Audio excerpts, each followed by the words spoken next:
Can you give me a brief overview of what your experience with dogs is?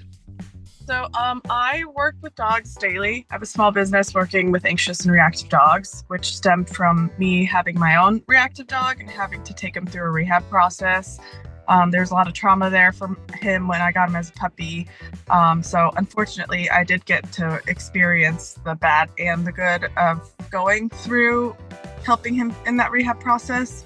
And currently I work with mainly reactive dogs, and I also volunteer at the shelter, which I experience those regularly there as well. Are you certified in any way? I'm not. It's really just a financial thing, but I attend as many free classes from those certified professors, behaviorists, veterinarians as possible. Yeah, no worries. No judgment. Just wanted to check. What do you hear as the common sales pitch for people to use a shock collar or prong collar? Oh, it's I can fix your dog. And you're going to get that dog that you've always wanted. You're going to be able to take that dog anywhere you want. It's going to be able to go in any situation, regardless of, what the dog is feeling, because it's usually not considered.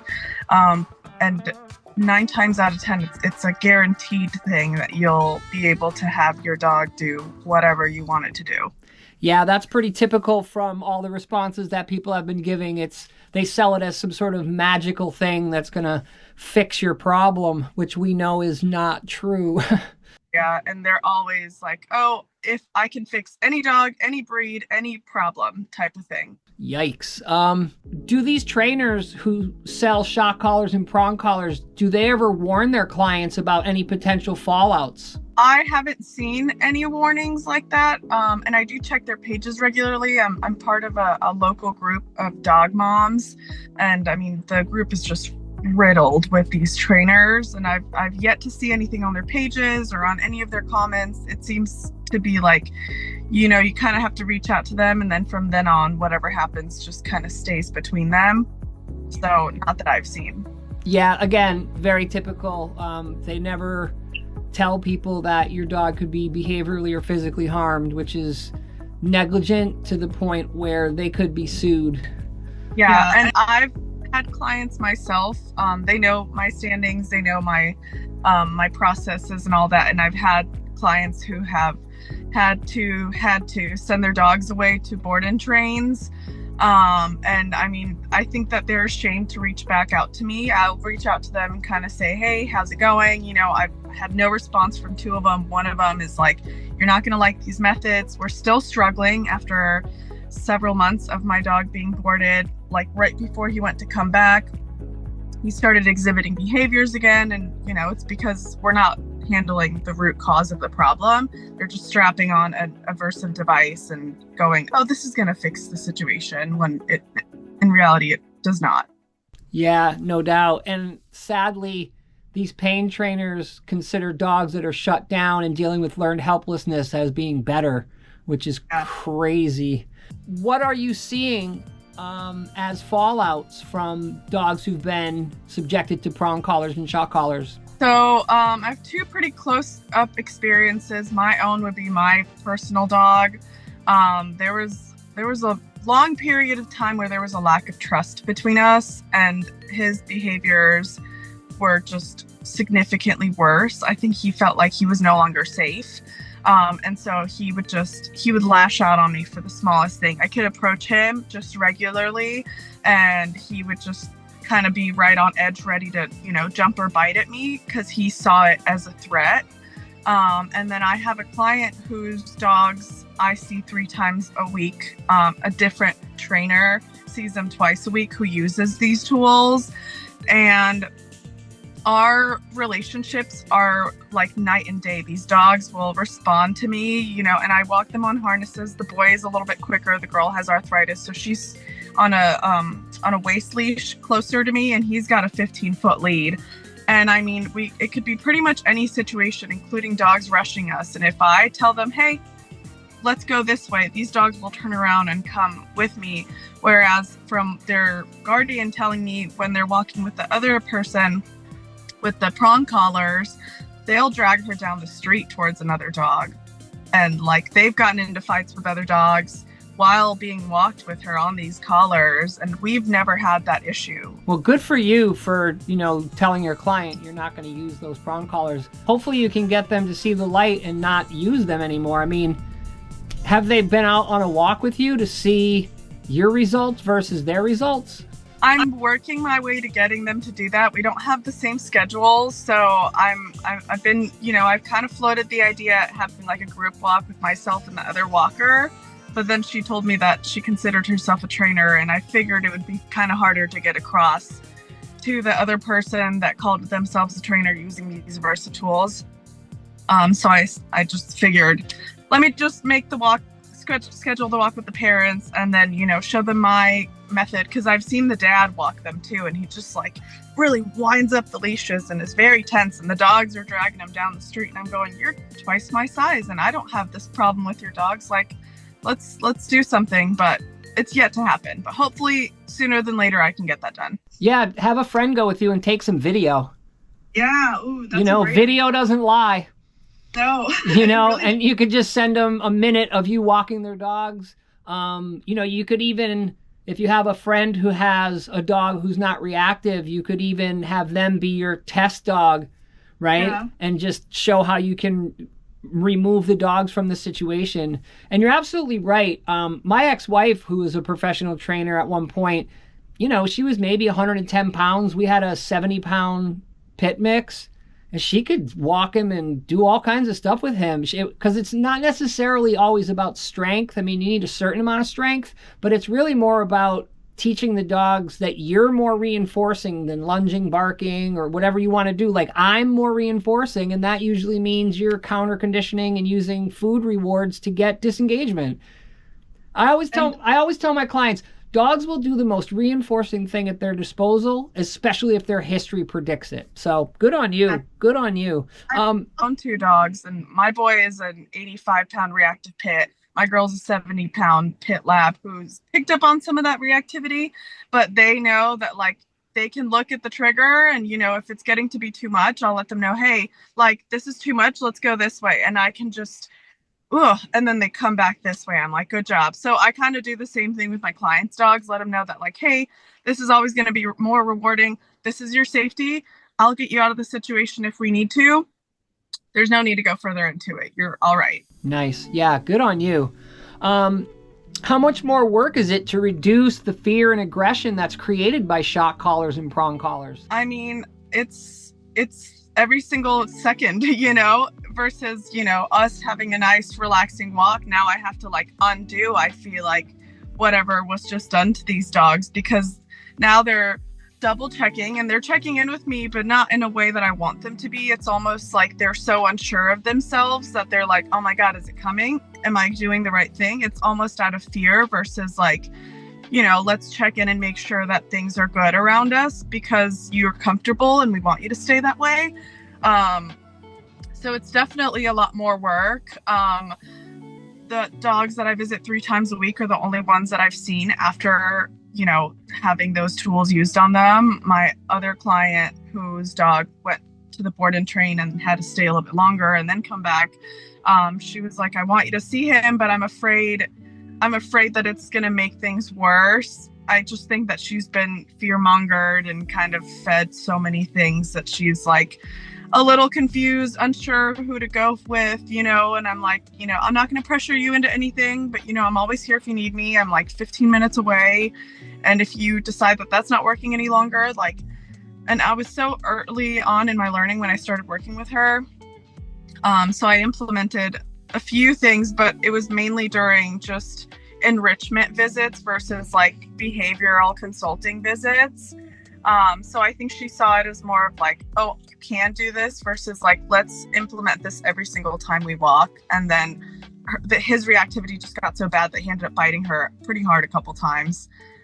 So that's when she sent him off, which made it worse. Yeah, and she was using prong collars on him during that period of time, which I, let her know, like, I wouldn't, he's already really struggling. This isn't going to help. You're noticing a change because he's already uncomfortable, and then putting that on him, it's making him more uncomfortable, Yeah, you got to get buy-in from people. I leave thousands of dollars a year on the table because I won't work with prong collars and shock collars. And I have people like, my website is like positive reward based, no fear. Like it's not a mystery that I train legitimately. And I'll still get people who are like, can you help my dog? And I find out that, you know, they are on a prong collar or even a martingale or a shock collar. And I'm like, I can't do it. And they'll be like, please, you know, they're like, please. I'm like, no, you need to stop using it. And you need to actually bring it with you, give it to me, and then I'm going to destroy it.